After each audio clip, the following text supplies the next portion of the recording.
Hi, welcome to another Expert Insights discussion. Today we're joined by Connor Vanderham from Topline, one of our expert partners. Following his recent article outlining some of the revenue management practices that could be considered to run a little close to unethical, we felt compelled to hear the words from his own mouth and get a slightly deeper insight. Obviously, what are or are not ethical boundaries is a personal viewpoint, and this conversation is far from preachy. But, in our opinion, it does hold a mirror up to some of the techniques used, which may lead to a guest feeling more like a walking ATM than a welcome visitor. Hope you enjoy the conversation.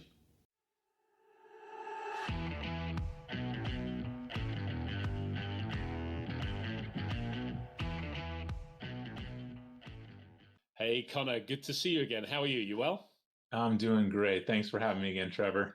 It's always good to have you on these calls because you will always talk about topics that no one else seems to want to talk about. And I shouldn't be laughing, but the recent article that we just published that you just written about the dark side of revenue management practices, I just thought we have got to get you on because I'm sure a lot of people have already read it, but I just thought I've got to speak to you direct and almost ask you, man, are you kind of serious? Because you're in this game. This is your world. This is what you're doing, and you've laid out 10 practices. As you know, Trevor, when something kind of is bothering me, when as far as the company's going, or there's a topic or theme that pops up regularly, and there's a lot of frustration that builds up on my side. Usually, I'll vent that out by writing an article. In this case, it was for Hotel Executive Magazine, and which always great to publish for them. And I thought it was fun because the topic had been, the reoccurring theme had been owners wanting us to increase revenue at any cost. Okay. And there's a fine line. I mean, there's a really fine line between doing what it takes to generate revenue, generate income, and keeping it ethical, because you can do a lot. I mean, that's what it boils down to. You can manipulate the systems to add all kinds of hidden fees, right? Mm-hmm. And the question becomes is that ethical? Is it ethical? Is it something that guests expect now? Is it something that they want to see? Well, they never want to see it, but that they expect to see, Mm-hmm. And it was just a topic that had bubbled up quite a few times. This is not the discussion to say what is ethical and what isn't ethical, because everyone will have their own interpretation of that, and there'll be different degrees. But I mean, when you talk about, the first thing that you mentioned in the article was the hidden fees, and you've just mentioned it there as well, and the hidden fees, rate manipulation. First of all, what do you mean by that? What is going on, and then why in your perception is that maybe on the borderline of not being quite ethical? Yeah. So as far as hidden fees go, they can come in a lot of different forms. They can be fees that you pay for resorts, right? Additional fees that really should be included. These resort fees, a lot of those, like Wi-Fi. Okay, well, every hotel has free Wi-Fi. Everyone wants Wi-Fi. If there's no actual value add, then you're just throwing in a junk fee to pull additional money, and oftentimes they don't see that until the actual booking is going through, and so they've already assumed, I'm paying a $99 rate, and then at the end, all of a sudden, I've got a $30 per night surcharge, essentially, for the privilege of staying at this resort for free Wi-Fi and one complimentary bottle of water. You know what I mean? It's questionable whether that's ethical or not, and I think that's becoming more on display in recent weeks. Really, about 2 months ago, Hilton published to their owners. They published a message to them, letting them know, hey, we're all on board with having transparency in fees across mm-hmm. all channels, mm-hmm. and we're going to take steps to make sure that we're not only compliant with the legislation that's already in place here in the United States, but legislation that's on the table. We're going to back it because we want to make sure that everybody has a level playing field. Guests know what they're going to be paying as they're going through the booking process. And so those are the the hidden fees that are talked about in that section of the article. So is that so when we talk about or when you hear people talking about the airlines and how you got your flight price, but then if you want to check in more luggage, or so when you're the Add-ons. first price you Right. see is not the price it ends up with. So Yeah. where does that line between um, this being ancillary or other Or add-on revenue. attributes or Yeah. add-on revenue Mhm. and being hidden fee revenue? Yeah, recognizing that I'm not the arbiter of all things ethics, right? We're all just trying to navigate our way through this gray world, right? And that's the case in revenue management. I acknowledge that in the article. But for me, I mean, it really boils down to what I think as a consumer, because I Mm-hmm. pay for these things too when I travel, Yep. right? Yep. What I think is reasonable, right? Because those fees you're talking about, add-on and ancillary fees, there's something tied to it. You're getting something additional, whether you would have needed that or not. All right. Yeah. So like your extra luggage for a airline, right? Mm-hmm. You get one free bag, and then extra is going to cost Yeah. you more. But again, resort fees at a place that doesn't give you, there's nothing tied to it that's additional. That to me is just it's just a junk fee, is what Yeah. it is. And ultimately, at the end of the day, I want to think that the service we're providing for our hotels is a benefit to somebody, and that everybody's making money off of it, and everybody's benefiting from it. If I start to feel like I'm price gouging, Mm-hmm. or we're doing some things that I, as a consumer, think are unethical, I'm going to have a hard time sleeping at night. Is there not the argument where people say, well, they got choice. If they don't like it, they don't have They to always have stay here. choice. Yeah, they always do. And unfortunately that's kind of how people are letting hotels know that they're not okay with it, is by Mm. simply not booking it, or not staying at their property and going elsewhere. And that's, But in a are you actually, are we seeing that flow through? Because I wonder if sometimes that's the hotel's answer, but people don't feel that they actually do have a choice. They kind of just have to put up with the system it is. Yeah, in broad terms, I'm not sure. Yeah. Specific hotels I know of, several of them are seeing a Right. decline because of those things. Okay. And it's also really hard. It takes a lot of time and analysis to determine if that's the cause. Mm-hmm. And we often, as revenue managers, don't have all the information we need. We don't do an exit survey or why you didn't book with us, Yeah. right? So I don't have that information to say, here's a direct correlation. This is why. This junk fee is why they decided not to book with you. So it's pretty anecdotal when Yeah. we're Yeah. Yeah. talking to hotel owners. And as a result, since we don't have any concrete evidence to back it, it goes unheeded. Yeah. And I guess I always think you've probably reached the tipping point when governments have to legislate against something. It's like, once you've reached that stage and someone's had to step in to say, okay, you've probably gone too far now. That's when Yeah. it should be the wake up call, really. Yeah, and in the U.S. in particular, we're seeing that, where again legislation's been proposed and is actually being backed by the major brands, and so that's Okay. encouraging, Oh, because that then is encouraging. Yeah, yeah. it's not a big controversy in those situations where government's trying to legislate and the companies are saying this is going to hurt us. No, if the companies themselves who would be mostly impacted are backing it, then I think it's a great thing, right? When talking about big companies, OTAs. Oh, you, OTAs. you touched on those that kind of rate parity. I think you called it the rate parity dance. Yeah. What did you mean by that? Yeah, and it really does feel like a dance, but not like a fun one, you know? Not that I'm a huge dancer. I'm 6'5", so like I'm not a huge dancer So, well, anyway. you are a huge dancer, but not I am necessarily a good dancer. I'm a The huge big dancer. dancer, but I'm not huge into dancing. There we go. Oh, very good. Yeah, so it does feel like a dance, because it's like all of these OTAs. Let me back up. Just Yeah, yeah. baseline here. Big brands have chain wide negotiated deals with OTAs to say, we're going to pay you this much commission, and we are requiring everyone to have a parity in their rates that are being displayed. Okay, Booking.com, Expedia, and our brand.com sites have to be the same rate for rack. There are OTAs have started, especially the larger ones, have started to shop each other to see if somebody else is offering a lower rate. Right, Okay. And so it's not just brand versus Expedia, and now brand versus Expedia versus booking versus travel. Right? And so that's why it's a dance, because not understanding how all the rate shopping happens and the timing of when the rate shopping happens. If I push through a rate and we're totally above board, we're living by the parity standards at, let's say, a Marriott hotel, and we push those through, and then all of a sudden Expedia is like, no, but booking.com has a 5% discount off of this, and so we're going to price match that, and then now we're out of parity with brand.com. Those are caching issues, and those things that are constantly happening. We spend way too much time as revenue managers trying to go find out what happened. Is it a caching timing issue, or is it something that we've actually set up?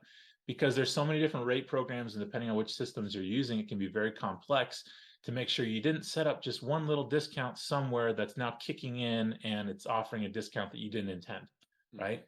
At the same time, hoteliers, the owners, are getting dinged for parity issues. So if you did make a mistake somewhere in your rate setting, right, and you are offering a little bit of a discount, maybe through mobile or through breakfast included or whatever it is, the Marriott, let's say the brand, we'll just use Marriott as an example, they will actually fee the hotel for being out of parity. So they're shopping using a software that is not 100% accurate. And when they see a parity violation, they then ding the hotel financially to pay for that parity fee, right? Now, in this whole massive topic, there are a lot of things that we revenue managers, whether we are required by brand to or not, we can set up discounts through OTAs, for instance, like Expedia, and not be caught. Right. We can have parity violations, offer additional incentives through OTAs, and we can avoid detection. We just can't. And so the question is, the ethical question then is, we as a branded hotel, are we living up to the commitments that the brand has made, even at the expense potentially of our hotel's performance? Because Marriott's made it for the entire brand, but my hotel needs this. Because in my market, Expedia is a great producer and we need to compete. And so am I going to keep with Marriott's standard and Marriott's agreement to Expedia, or am I going to offer a discount if I can avoid detection? So that's the ethical line there. That's the ethical dilemma. And just so that Marriott don't sue us, he was just using it as an example. An example. We don't represent you. I'm not even saying we work with any of your hotels, because I wouldn't say that. Okay. One of the other areas you touched on, and it's funny, there's been a few articles that we've carried recently about this overbooking, overselling, and when I read it, I kind of understand why it happens. But if I was on the consumer side and I'm the one that gets bumped, I would be majorly, well, I won't use the word that I would be major. It just feels really bad. It does. Yeah. So we parse that line by saying we overbook, but we don't oversell. Okay. Right. Okay. There is it's exactly the same thing until the day of arrival when the guest is in front of you. Okay. Here's the thing. On the revenue management side, we know we have to overbook. Otherwise, we're gonna end one or two rooms shy. Because some people will just not turn up. Because people will not show. People and expect not to be charged. Other people will cancel very, very last minute. Exceptions happen, and they happen every single day, right? Okay. And so, do you know, just statistically, I mean, would that be seriously that you're looking at, and I know this is anecdotal, we haven't done any prep for this at all, we're just chatting, but I mean, from your experience with hotels you work with, and when you were working in major hotel groups as well, is it typically that 95% of all hotels are having people just not turning up? Yeah, no, I would say the vast majority, the overwhelming majority, have no shows daily or late cancellations. Okay. I don't know that I put a percentage on it, but I can tell you at most of our hotels, our recommendation is going to be anywhere between 1 and 5 rooms of overbooking per night. is where we'll generally sit. Right. And the time period when we would taper that off to, remove that overbooking varies by hotel. Sometimes by the time you get to day of arrival, there should be no cancellations. You've got Sure. all the credit card information you need, so a no-show can be charged. And so Yep. you'll taper that and you'll say no overbooking today, right? Yeah. We're already in a good position. But it's not uncommon at hotels that are doing what they're supposed to be overbooked by 1 or 2 rooms day of arrival. Okay. And then we expect those no-shows. It scares the heck out of the front office team. Front office managers Exactly. You're literally can't stand throwing it. your front office manager under a bus. Fortunately, right. But fortunately, I've been a front office manager at a very large hotel. And so I understand what it's like to walk somebody, and I understand how that can be pitched. And here's the great news. Like, if you do end up walking somebody, so if you check in, or if you're going to check in, Trevor, and you're the one getting bumped because you showed up at 8:30 p.m. and they were overbooked by 1 room, or maybe their AC air conditioning went down that day. And so now, even though they didn't oversell, you're still getting bumped. Here's the great news. Your room is being comped that night. The hotel is going to pay for your room at another hotel, and they're going to likely transport you over to that hotel as well. Mm-hmm. It's not where you wanted to be. It's not ideal. But from a front office manager's perspective, if you train your staff, you can let them know, hey, this can be actually a pretty good opportunity to win over a customer and say, hey, I know this big tragedy, woe is me, is going to befall you, but you're getting a free room tonight, and I'm going to take care of all of it. I'm sorry it's not here. It's unfortunate, but you're getting a free room. You can pitch that in a way that it really makes it okay. So that actually sounds like, okay, it's a legitimate strategy to make sure that you're delivering what you want, what you need as a hotel, which is to be full. Yeah. Right. What you're saying is, if I understand correctly, that from that questionable ethical point of view, it's maybe that you're not filtering down. I can't remember the phrase that you use. You're not tapering down on particular days. You just have that strategy locked in, and it continues, and you're just creating then a bad situation. Yeah. It comes down to having a good relationship with the front office team. Day of arrival, the front office team and the general manager should be the one really keeping a close eye on it and communicating with the revenue manager. Say, hey, we're full, right? We need to turn off overbooking. Or, hey, for tomorrow, we're oversold by 2. Maybe you haven't seen that just yet. Let us know. We can turn it off. And so having multiple sets of eyes to make sure that we don't overbook, because the last thing we want to do is actually walk somebody. Because not only is it a guest service issue, but there's a financial issue, because now we have to pay for somebody else's room elsewhere. Hotel owners don't like to do that, understandably. So we really don't want to. But when it comes down to what we call sellout efficiency, okay? So anytime we want to get to that 100% number, right? Yeah. If we miss 1 or 2 rooms per night because we don't overbook, we're talking about $3,000 to $10,000 over the course of a month. That's missed revenue, right? Yeah. That's a lot. Talking about a lot of money, and so it needs to be done. But you need as many players, coordinating that and looking at it as possible. That makes sense. Again, and another point you made, which isn't necessarily linked to this, but it talks about hotel availability, and so that creating that sense of urgency, that fear of missing out, which I think I was under the impression that there was legislation, maybe it's in the EU, against being able to do that. I don't. I may be wrong. I don't know if it's in the US, but tell us. Yeah, tell us it's it's particularly the case with OTAs that I've noticed. I don't think any of the major brands that we work with do this. I could be wrong, but most of the OTAs will say, "Hey, there's only 2 rooms left at this rate. Get them now." Right? Okay. We know that that's not true, because we're looking at how many rooms we have left to sell, and they're saying we only have 2 rooms left at this rate, creating that sense of urgency to buy. So honestly, for us, is it genuinely you really do believe that that is a flat out misrepresentation? It is a lie. I mean, it is. If an OTA says we've got 3 left at this rate, right, that's not true. It's not, because you've got 100 of them left at that rate. You just do, right? And so that is a I thought misrepresentation. because I mean, this is my misunderstanding. So I've got to know a little bit more, but it's why I want to Yeah, ask you. yeah, So I'm a consumer. I'm sitting there. I'm thinking, okay, well, I know hotels don't put all their rooms to the OTAs. They have a certain number. So in my mind, I'm thinking, oh well, they've given 10 rooms at that price to the OTA. They've sold 7. They've got 3 left. That sounds like a yeah. logical. In most situations, they do give their entire inventory is available for OTAs to book through, except on special events and in big hot dates where we intentionally limit the amount of rooms that we're going to sell through OTAs. Mm-hmm. In most cases, they have run of house. So, like if we've got a 100-room hotel Just and here's our inventory. Here's the price.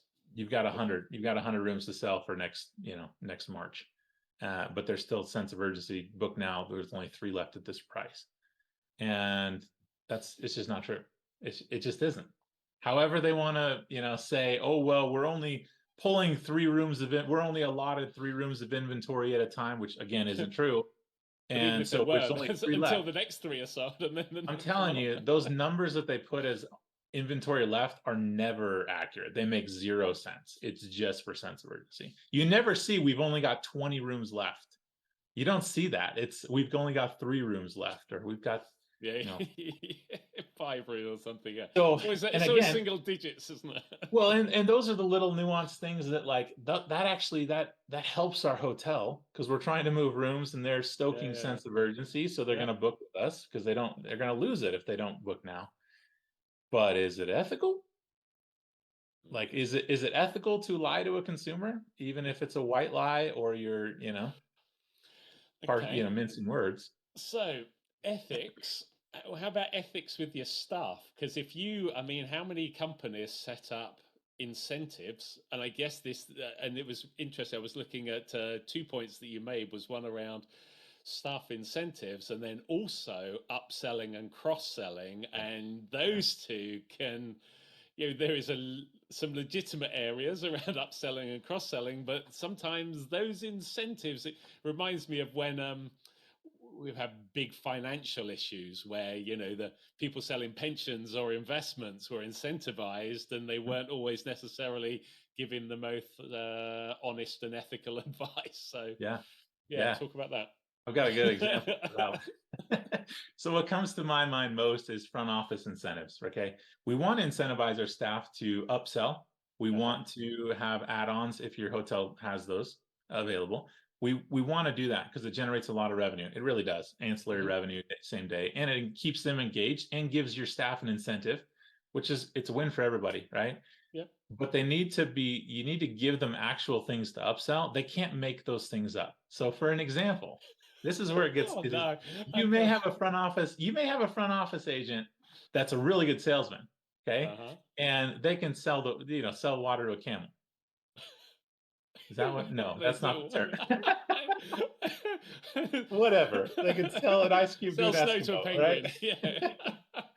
Yeah. So they could sell to whatever. Okay. And so recently we've had a situation where a front office agent upsold a guest who's standing in front of them, walk in, wanted to book a room, upsold them a pet service fee at a hotel a pet service fee. Yep. Right. So like, hey, they brought a dog with them, and this hotel actually doesn't charge additional for that. They just allow pets. They tacked on it. They said, "Oh, you guys, you got your pet with you, so it's an additional $100 for the pet service cleaning fee," which is it's a common thing, right? But this particular hotel did not charge. Because they don't charge. It's one of their competitive things. Exactly. It's one of their competitive advantages. So they upsold them something that was non-existent and that other guests can get for free if they booked online, just because he could, right? And so it's like those are the things that you can't be doing that. Like upselling Wi-Fi. A lot of branded hotels, you can pay for enhanced Wi-Fi. The standard is free, but if you want faster Wi-Fi, it's $5 a night. That sort of thing. But I was kind of interested to know what Wi-Fi connection they put me on them for the enhanced one as opposed, because I mean, what have they got? 2 different? Am I logging in on different things?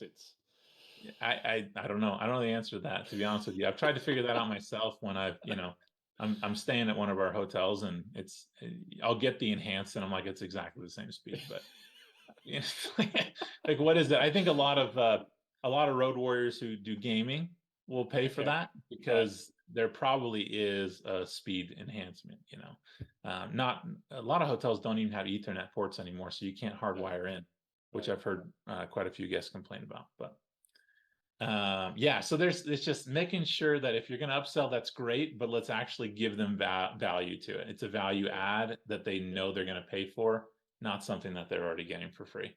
And making sure, just because, making sure your incentives are encouraging your staff to not make up things. Exactly, exactly. Yeah. Yeah. Interesting. Well, and that Okay. same like incentivizing your staff thing goes, we've had a different article about this, but like directors of sales being incentivized to reach their sales goals, which can often it can often undermine the transient strategy because they'll sell to a group at a much lower rate where we could sell those rooms for a higher rate on a different channel. And Right. the Okay. salesman hits their goal, but it's at the expense of the hotel's revenue. And so like it's not really, you know, an ethical question, but it's like let's make sure our incentives are aligning to help our departments work together for the benefit of the hotel. Let's not put them at odds with each other. Yeah.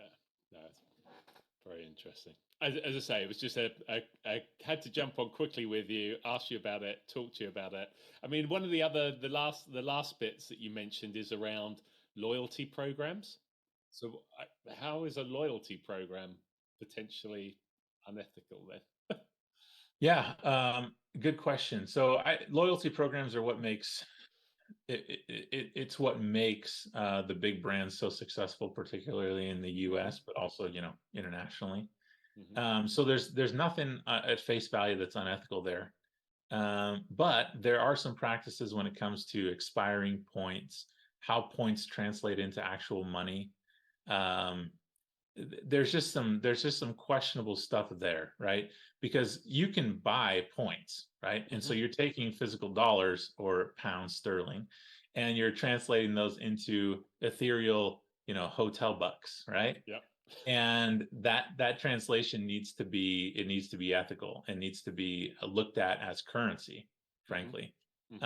And the value of that, especially in the world of digital currency that we have now, like that needs to be pretty clearly defined, and Yep. then it needs to be adhered to. I reiterate what I said at the beginning, that A, thanks for writing it, B, thanks for coming on and talking about it, because you sit there on the other side of the fence. And even in my side here, where I'm talking with people like you, talking to tech providers who are obviously providing solutions, but the hotels use them how they want to use them. And then you're sitting there with your consumer hat on and you're thinking, okay, I kind of get the commercial reality, but man alive, this feels like I'm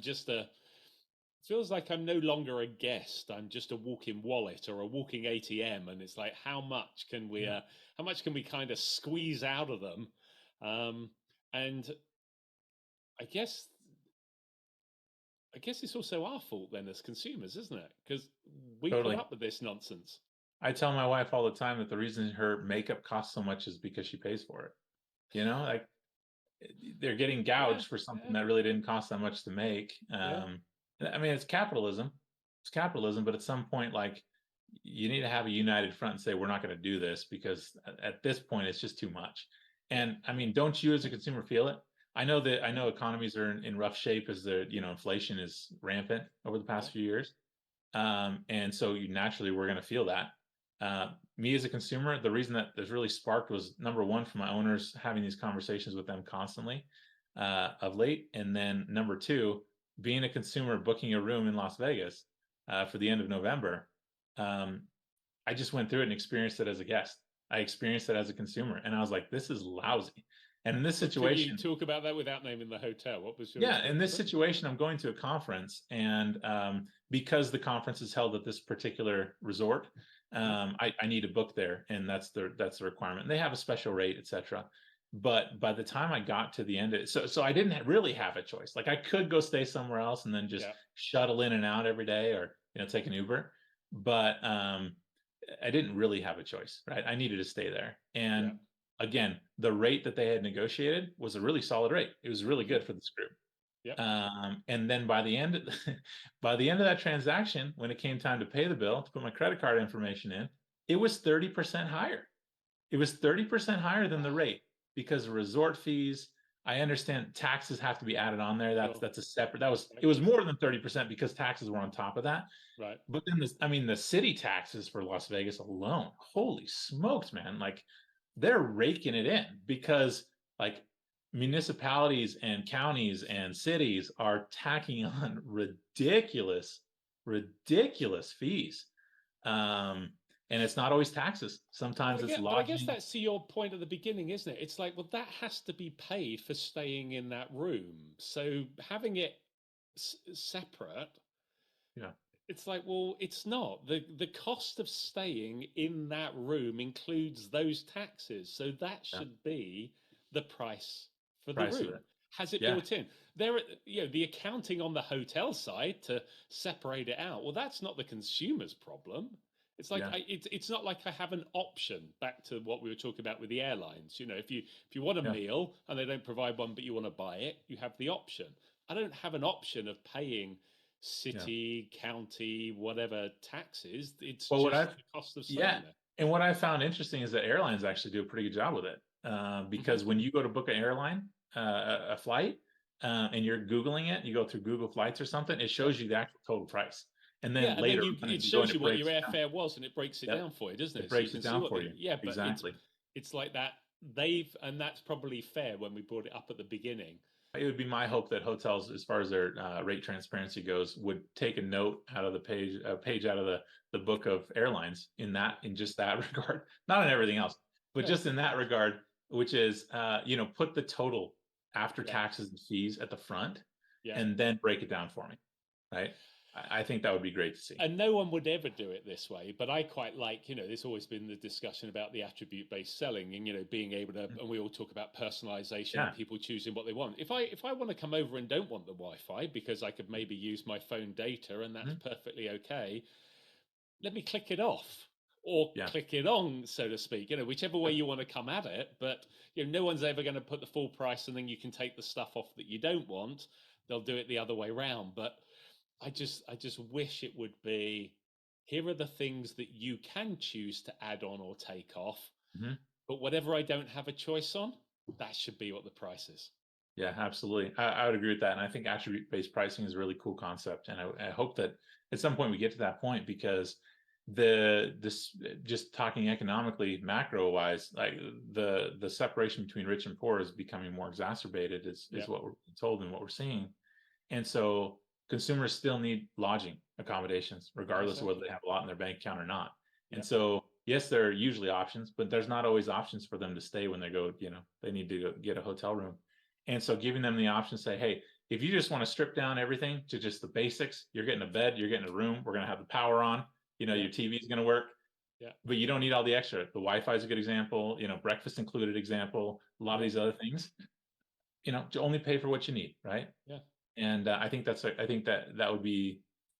Well, then also, as a business, if we're talking about, we always talk about total revenue, but then through the pandemic, shifting towards profitability, how much it costs to provide that Wi-Fi, how much it costs to provide the breakfast. So that you can price it and what profit you're making on it. How much it costs to clean the room. So, suddenly if you're able to break these things down, the ability to bundle it up or not, as the case may be, it enables the guests to personalize what they actually want for that trip. Consumers are wanting to go that direction, and that's their desire. And it's that way. They have choices. They have choices when they watch television. If they're going to stream, they have choices when they, with their employment. Like the next generation is like, I'm not taking this crap. It's not exactly what I want. I'm gone. Right. Yeah, exactly. And so that's where we're heading, is that consumer preference and consumer choice. Yeah. And so hotels that don't start taking that approach of attribute pricing are going to fall behind. I can see it happening. And you got to give people flexibility and give the people what they want. I think that's a good way to end it. Let's give people what they want. Give the people what they want, man. And that's brilliant. Thanks again for the conversation. Always enjoyable. Thank you, Trevor. Always a pleasure. Thank you. Take care. Well, I hope that conversation was of interest, and thanks again to Connor for joining us. If you have any thoughts or views on this discussion, please feel free to comment below. And if you like the conversation, please don't forget a thumbs up. If you're interested in more of our videos, here is a link to our Expert Insights playlist, and here is the link to our Coffee Time Chat playlist. And here is the button if you'd like to subscribe so you don't miss out on future videos. Thanks again for watching.